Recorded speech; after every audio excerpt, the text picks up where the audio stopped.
What's up, guys? Mitch from RespectMyRegion.com back with another episode of the RMR podcast, episode 24. Checking in with some guests from the East Coast today. Today I have Erik and Meg of Canna Provisions in Western Massachusetts. How are you guys doing today? We're great. Thank you for asking. How are you? Yeah, thanks for having us, Mitch. Yeah, I am doing all right. I'm having one of those mornings. I was a guest on someone's podcast, and I was letting them know I'm not a morning person, man. I'm a late night owl. So I'm having one of those mornings, but it's productive. I love it. Getting after it and talking cannabis, man. It's my passion. I love to do it. So for you guys, I'm curious. I know I've talked to some of your guys' team before, but I'd love to get a little bit from the horse's mouth, the history. Well, before I get to the history of Canna Provisions, I'd love to just understand your guys' origin story around the plant and that plant being cannabis. Sure. Do you want to start? You want me to? You can start. Sure.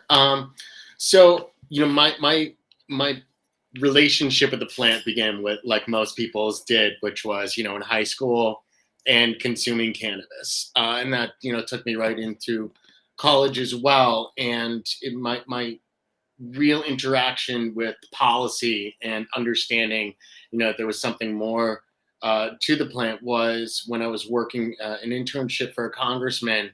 We happened to have the most college students of any congressional district in America, and was seeing all of these cases coming up where people were being thrown out of school and losing, their entire future with a felony for, simple possession.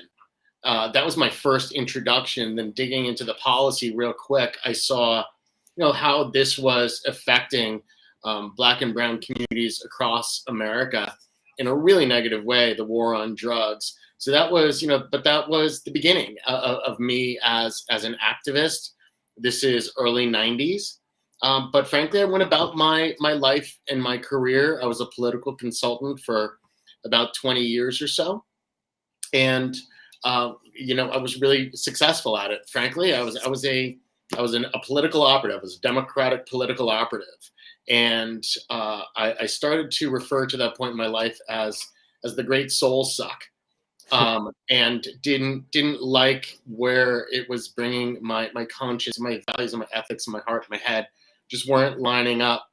And so I decided to do a mid-career retirement to do something big. And for me, it was really clear at that point. I'd been doing some pro bono work for National Normal. I'd been weighing in on policy points for quite some time, but this was a matter of me giving up everything that I had, with the goal of legalizing medical cannabis in Connecticut, but first and foremost, decriminalizing possession. That's the gateway to the criminal justice system. Mm-hmm. That is the war on drugs' basic principle of getting their hooks into you. So I figured that was going to take about 5 years to do, and ended up getting both of those passed. I formed Connecticut Normal, founded that, was the executive director there. And through that, passed both decriminalization and the nation's first medical cannabis law that actually went through the legislature. And it was through that time, did those in a little under 16 months. And so it was through that time that I actually met Meg, who was, one of about a half dozen cannabis companies out of Colorado that were involved in some way, shape, or form in Connecticut. And I was really like, what am I going to do? I passed this legislation. I'm just going to go back to my, I accomplished my goals. And it was actually the day that it passed in Connecticut. I went to speak at a rally, a Stop the Drug War rally in New York. And in my mind, I crossed that border. And it was one of the saddest moments I had, because I had a lot of friends and such who were just, the war on drugs doesn't end at the state borders. And Meg was the CEO of a company in Colorado at the time. And, I was like, I don't want to join the industry. What the hell do I know about the industry? The fact of the matter is no one else did either. It was the very, very beginning, right? But I knew about the plant. I knew about consumers. I knew that this was going to be one of the most highly regulated industries in America for the foreseeable future. But more importantly, I knew that there was a lot more work to be done. And through Meg's leadership, I joined the company, and we worked for about 5 years building that company up, and more importantly, continuing to work around the country to help pass meaningful marijuana law reform. At the time, it was a lot of medical, it was a lot of decrim stuff, but it was also getting things up and running. And so that was our company, which eventually became Mindful in Colorado. And I'll hand it over to Meg now. Sure. So my story, I mean, just the relationship with the plant was just purely recreational through college. And how I came to learn a little bit about in particular, the palliative aspects of the plant was a family member that was actually dying from cancer. And really understanding that this was truly the one thing that gave them relief, allowed them to have supper at the table and feel more like a human, even though they were in, kind of a transitional period going from, we were really hoping we could find and treat this particular cancer, but unfortunately it was not going in the right direction. So it was a more responsible, thoughtful, respectable exit because of it. And it just gave me a new understanding of this is way more than what people are talking about.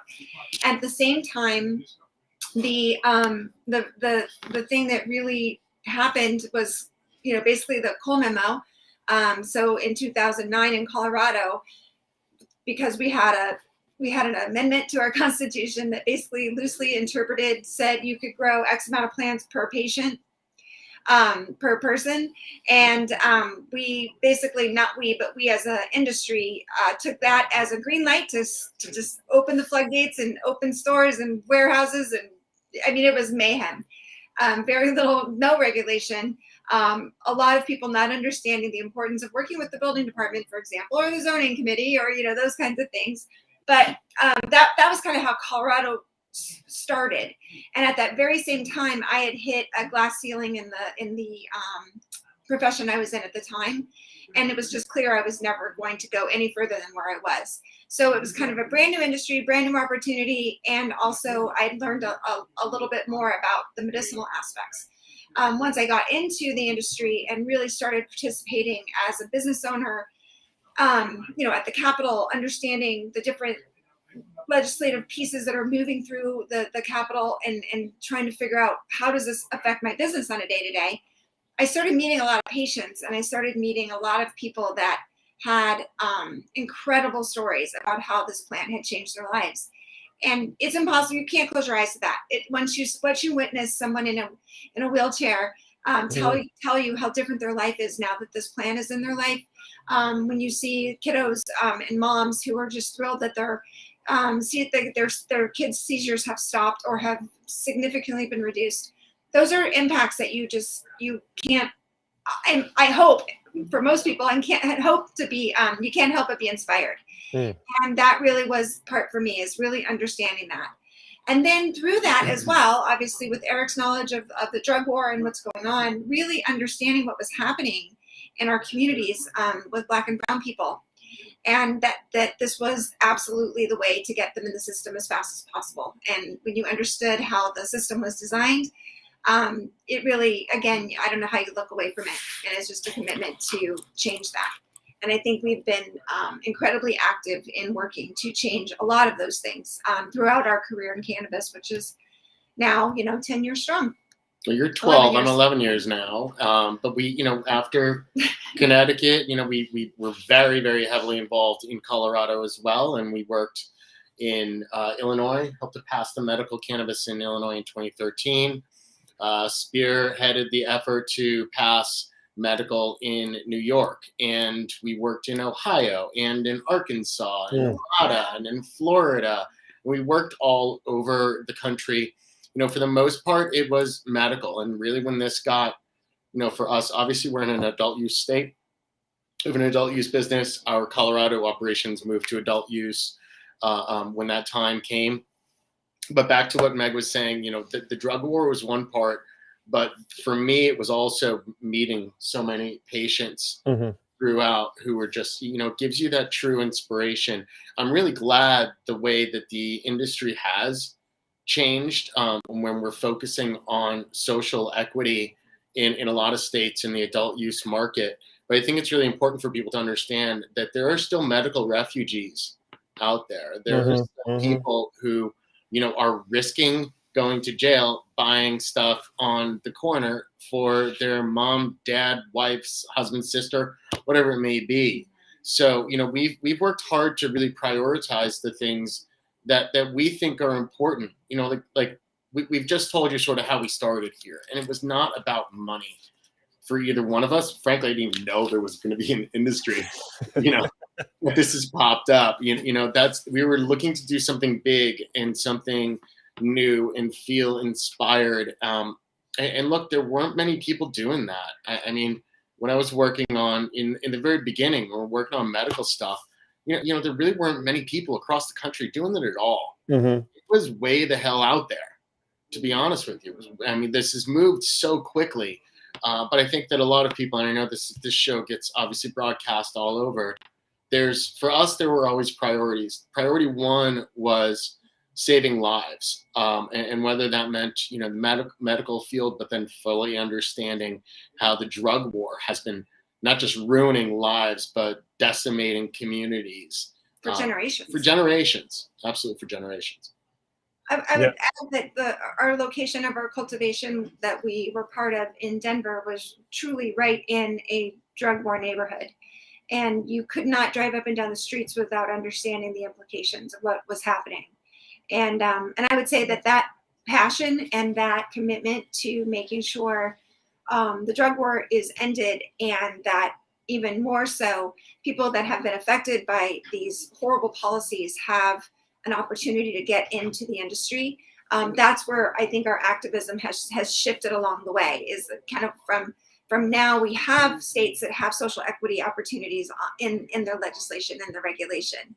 And I would say that's definitely where we are, fully focused, I'd say at this point, with regards to other states and other opportunities in other states. There's just some really solid opportunity to make sure we right the wrongs as much as we can. Mitch, and that's kind of how we got to Canna Provisions as well. And we were consulting around, after the 2016 elections, there was only one real winner, real clear winner in 2016, and that was cannabis. Absolutely. And we took, we had at this point years of successful experience operating around the country. And we sat down and really took a hard look and said, where can we continue to do big things? And Massachusetts had passed its adult use. It was in medical, and we were really hopeful of the policies regarding social justice and social equity. And we looked hard at Massachusetts. I'm a New England boy, born and raised in New Hampshire, school in Boston, live in Connecticut, and now in Massachusetts. So we saw this as an opportunity, to get off the plane, because we'd been flying around nonstop, and it's a drain for 5 or 6 years, but also to try to help stand up this adult use market that had a real true social equity component to it. And that's actually how we ended up joining this company and founding this company, Canna Provisions. And we are absolutely based on, we based this whole company on doing well by doing good, which is really hard. And, there are a lot of really great activists out there. And I don't think that there's enough people within the industry who are trying to change it from the inside and set the bar. Yeah. And we're trying really hard to do that. It seems like it's the opposite in this industry, that people get involved in the front end with regs to make sure that the bar is as high as possible. Only people with money and connections. We're definitely seeing that in multiple states. Sadly, a lot of the medical states, the limited license states, are beneficial to people that can purchase regulation in their favor. We could tell you a million stories from around the country. We've been there at the beginning of almost every medical market. Yeah, it's becoming the gold rush, but I love that. I love your guys' your starts coming from almost like a political background, and then understanding the medical component. I think those are two things that often bring people to this space. Is kind of I think a lot of people in this space become political once they work in it, and they just see the inner workings of it. So I think it's a unique from your side, Erik, to come in kind of from the other side. And Meg, I hear constant stories from people that understand the medical component, and that's what really opens up their world to cannabis. And I think those are amazing things. I appreciate you guys sharing. The social equity thing is also a very large conversation. I'm glad the East Coast, honestly, and some of the Midwest is really leading the charge of talking about that. I know California was the first West Coast area to roll out some sort of program, very predatory at that, but I'll save that for another conversation. But I live in Washington. We're shortly after Colorado. We are just now talking about social equity once the Black Lives Matter movement came, and it's a mainstream. I live in a liberal state that does good things for the marketing perspective of it, not necessarily the heart of doing it all the time. But I love that the East Coast is having that. I had multiple friends killed this last year, physically, killed because of the war on drugs in multiple states, that some of them are even legal, but they don't have equity markets, and potentially they could have gotten out of the streets if that were there. And so I know it's something that a lot of us are passionate about. When you set foot in this industry, you see it, whether on the outside or the inside. You spend enough time around it, you see the social inequalities that are derived simply around this. But for you guys, you said Massachusetts was attractive. What was kind of, when you looked at that, was it the social equity component? Was it the emerging component? What kind of initially drew you to Massachusetts? And then did you guys start out vertically integrated, or what was the first kind of flag you planted with Canna Provisions? So we started, we were focused on Massachusetts because when the adult use regs came out, they made a lot of sense to us. And there was a lot of Colorado influence in there, so we had a basic understanding of the framework. And what was really interesting was it's not a limited license state, but where the limited licensing comes in is at the local level. And honestly, that is where, in my opinion, Erik is just the best as far as being able to go into any local government and walk them through why they need to work with us. And that started as we had multiple clients in Massachusetts, and we actually were looking at the various locations that Canna Provisions, at the time a client, had surveyed and thought this was a good place to be. And I just remember driving over the hill on the Mass Pike, kind of into the Berkshires, and it was just so beautiful and felt so at home. And I think we just immediately fell in love with this little town of Lee. And so from there, then going to Holyoke, and that's another passion of both of ours as far as seeing urban redevelopment, knowing how much cannabis can really flip a neighborhood or flip a city around, to just, and even streets that are just, empty buildings. We know when cannabis opens, those buildings fill up. And it was very exciting to think about bringing Holyoke back to its beautiful original glory as one of the wealthiest wealthiest towns in the United States, back in the industrial age. But I think we really bought into what the vision was there. And for us, we were really excited to work in Western Massachusetts, and it was near our home in Connecticut. And we loved the two locations that we were working in with regards to Holyoke and Lee, and that the rest is, as they say, is history. When we started going after licenses, at the time, there was only 18, I think, stores, adult use stores, like even eligible to transfer that original medical group. And then of the medical group, the towns that adopted any type of adult use ordinance, they were the first to kind of transfer into that, or add, I should say, adult use to their license. And we just saw the opportunity to be one of the first to market. And that's really why we focused on the store first in Lee, because we wanted to be that, number 21 and number 22. And that was a huge focus, just to make sure from our experience in the industry, being a first mover advantage, it really is helpful. And I'll also say for us, looking at, we started this conversation with you today, Mitch, talking about our relationship with the plant. And, we're really huge, deep believers in the plant and its benefit to so much wellness and lifestyle enhancement as a whole.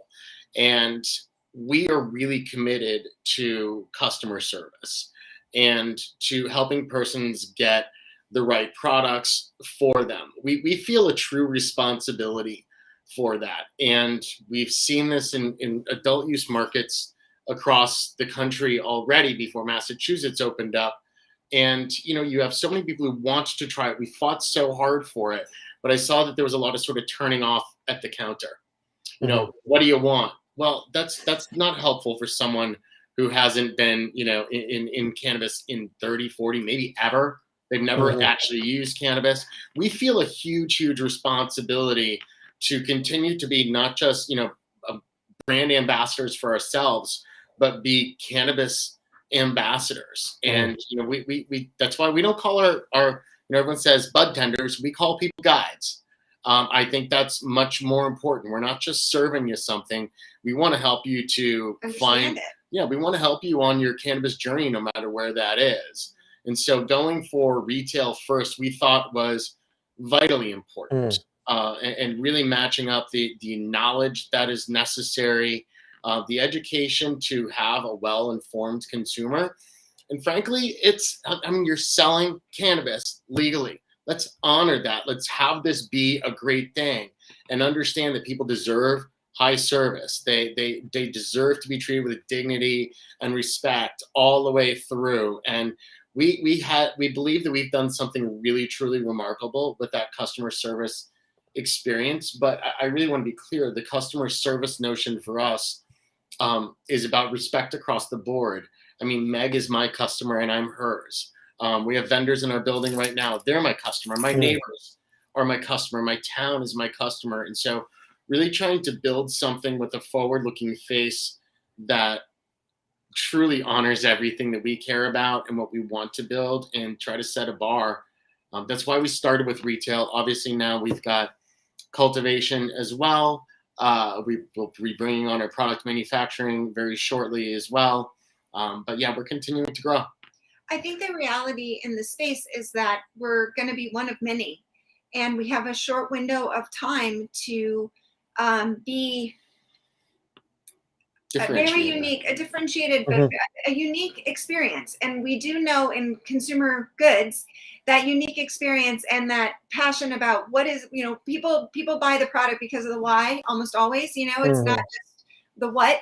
And I think often people just assume, everybody just wants to buy weed, so just sell weed. And it's like, well, yeah, that's one business model, but I don't know how sustainable that is. I just feel like there needs to be a unique opportunity to differentiate, to give a platform for people to feel that they can ask whatever question they want in a safe environment, a comfortable environment that they feel like it's not sterile. It's not, it's not like this counter experience. We have a very side-by-side interaction with anyone that we're talking to with regards to what cannabis products interest them. And it's more private, so they're not worried about who's standing behind them, how many people are online behind them. We really try to take that pressure out and let you tell us what you need from us, and we'll do our best to support that. That's poetry, and I think you guys highlighted a lot of the important topics of this issue or this industry when it comes to the retail experience is having this education. I think so many people, like you said, Erik, like sometimes we take for granted that this is legal. And I know people within the industry sometimes get this tunnel vision where you're super educated and all the products, all the brands, but you don't understand like the person on the other side of that counter. Like you said, you don't know where they're at in their cannabis journey. If they ever tried it, has it been a long time? And even if they're a regular consumer, what do they even know about terpenes? Do they know the THC percentage doesn't even matter? There's so many different components of education that we haven't had due to this not being legal. There's been no education and there's been no conversation, and add that in with this negative stigma that we've had for God knows how long. There's a lot of components going on where that person on the other side of the counter, you don't know where they're at, and it's very much an act of service. I love how you said that. I very much treat business the same way. It's funny when I'm just having this conversation earlier today with a producer of ours, and we're talking about concentrates, and I'm like, great, I love that you're making live diamonds in sauce, but I was like, can you get me some bubble hash? Because the live diamonds in sauce is like 0.001% of the market, and if I sell that to half, to most of my consumers, they're never coming back. So just understanding that there's different levels to person's experience and journey with cannabis, and we're just really trying to fill that in all ways. We've got one of the greatest things that we've seen is when we first opened up here out in the Berkshires, where our Lee store is. It's a very tourist destination place, lots of family gatherings and events and things like that. And when we first opened up, we saw, as part of our experience, something very different than anything we'd seen in Colorado. And that was families shopping together. The first time I saw literally 4 generations of women of the same family in our store shopping together, I was blown away by that. I mean, just absolutely blown away by it, and respected that this is something really cool that we're doing. And it's 4 different consumers, same family, but I need to get them the right things. And we're seeing it so much more now, how cannabis brings people together. And it's just so much more normalized. Like, it's a given. Hey, mom, you need some weed. Hey, mom, you need a gummy. Like, it's just, it's so lovely that this progression and acceptance and understanding that this might help you and this might be a really good thing. And by the way, we also focus very, very hard on redefining the high. High is relative, and you can work really hard to get high, or not very hard if you're maybe me. But there's also many, many things that little teeny tiny bit of a cannabis product changes your day. Changes how you're thinking, addresses a tiny bit of pain that you're having. I mean, there are so many aspects of this that I feel like it's not an on or off. There's a gradation, and I think that we really want to honor that. I think the bigger part of this too is we understand that if we're not really careful with new consumers or any consumer buying a new product, we potentially could turn them off of cannabis forever. And I don't want to be that person. We have so many cannabis consumers out there that still don't know they're cannabis consumers yet. So the last thing I want to do is give somebody a horrible experience that then they never come back to a plant that could really change their life. Yeah. We hear it all the time. Person's like, I haven't tried cannabis in like 30 years. And it was because it got me all paranoid and I didn't like that feeling. Well, if I'm going to go and sell them a 28% sativa dominant strain right off the bat, I mean, that's just stupid. That's like someone asking for, a red wine and serving them white. It just, we need to truly honor that. And, that comes with our, our staff as well. And our staff ranges 21 years old to 77 years old. And guides, our single best guide that we have is 77 years old. Yep. And it works so perfectly in this particular area in Lean that our demographic happens to line up a little more over 50 than under. So it's just like anything. When you walk into a store and there's somebody that you can identify with, you're much more likely to spend money there. You're much more likely to convert as a customer. Absolutely. And one of your guys' I can't remember if it was the Holyoke or the Lee location. You guys kind of refurbished a historic building, correct? Everywhere. Well, first of all, we really we believe it's important to honor space and place. And so our Lee dispensary, we actually shopped all over. There's a lot of antique stores and stuff throughout the Berkshires.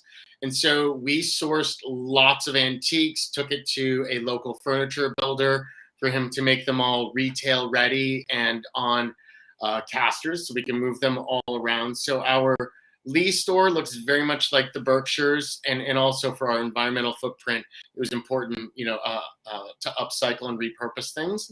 And yes, in Holyoke, we are in a very, very old factory building, and we actually harvested lots. There's a whole campus of abandoned buildings, and we harvested lots of materials from there, including brick walls that we took down and repurposed. And so our whole store is, it's got a very artsy industrial feel to it. And again, it's meant to make people feel comfortable.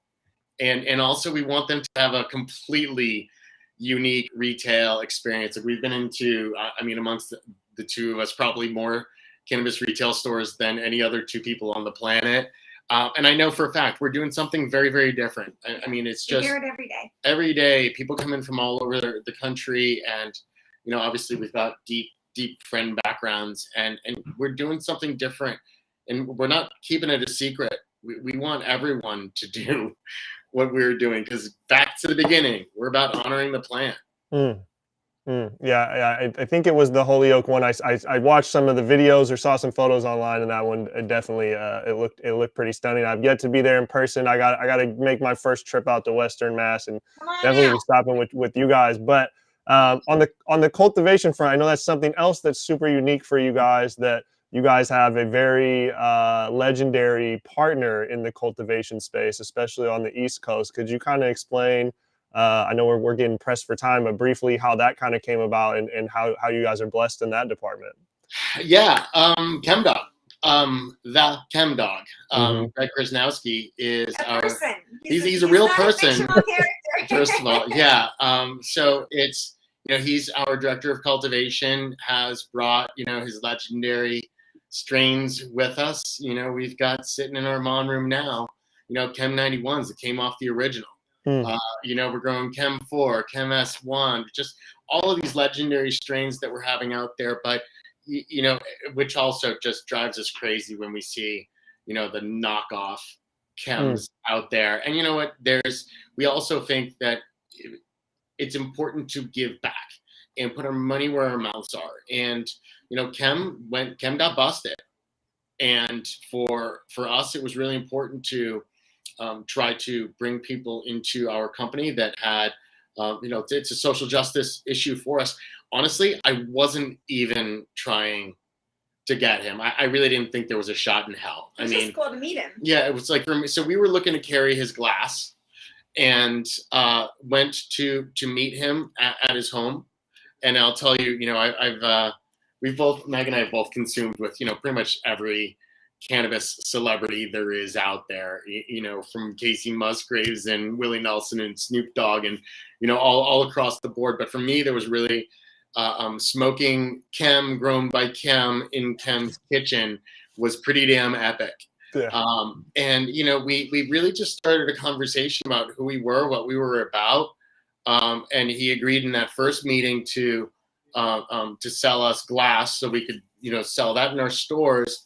But it just so happens that he had two persons, including his wife, who had shopped at our stores in the past week. And we're like, you've got to check out these stores. They're doing something different. And so it was just the right period of time. We weren't talking about business. We were talking about values and ideals and doing big things. And he volunteered it. I'd be willing to come and work with you guys. Let's talk about it. And he's a great person. We had a quick conversation about it, and it wasn't, like other master growers, which I hate that term so damn much, who come in and say, hey, look, I'm God's gift to everything. Chem is one of those persons who knows what he knows and knows what he doesn't know. And he had never grown at scale, and so there was learning points that needed to come in with it. He's been a great part of our team. Look, we are the only place that you can get Chem grown by Chem on the planet. That's it. And so it was also a big part of, look, I've been sick of this for the past decade. Everyone's saying dispensary weed sucks. You know what? I think we proved that wrong in Colorado a long time ago. But now, who's going to argue with us? You're going to tell me that you're growing better weed in your basement than Chemdog's growing in my facility? Bring it. Yeah, that's legendary, and that sounds like it was divine. Honestly, just the way that it is. The weed gods intervened. Although I'll tell you where it's making me fail is Meg and I really do have an obligation to try other cannabis products that are out there. And I've just been slacking. I'm smoking nothing but our own stuff. We've got some killer strains right now. And if I'm looking at a Chem 4 or someone who's misnamed, some strain that looks like shit, I'm taking that Chem 4 all day. Yeah, it's made. I can understand that. Sometimes I feel my point in my cannabis journey has made me, I don't know, a weed snob. So I don't know. I feel. Sometimes when I'm hanging with my friends that aren't as in tune with the industry, I feel like, oh man, I don't mean to be so snobby, but I just, I know what I know and I like what I like and I got access to what I got access to. Exactly.